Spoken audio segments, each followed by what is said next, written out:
后来继续来看大问题，牵涉到金华城的弊案，丰收也得要满1年了。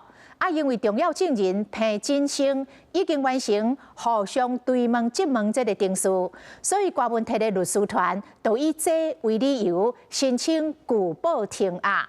不过检方主张讲，还阁有证人也未进行追问质问这个过程，也是有可能会串口径，所以建议法院继续来收押。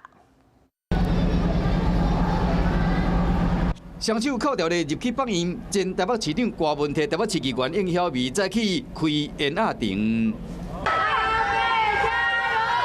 郭文摕的太太陈培基伫咧车路边啊看郭文摕情绪正激动，目屎一直流。我的这到底做了什么？到底是犯了什么罪啊？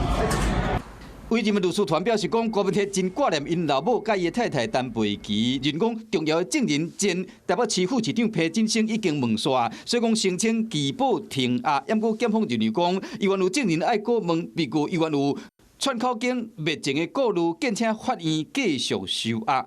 郭文摕即摆羁押期是到10月7日，伫这进前会完成裁定。若是讲裁定继续押，上久会延到明年的4月。如果今天把柯文哲压了1年，你没有真正确凿的证据，还要用你们的臆想、空想，用起诉书上错误百出的证据理由，然后来作为羁押他的一个理由，这不觉得太过荒谬了吗？检方立场无改变，坚持继续收押。认为讲金华城案件甲政治现金案拢还未调查清楚，被当作是重要证据的 Excel 档案，还阁需要证人来讲个清楚。检辩庭上继续攻防，法院会安怎裁定，各界拢真关心。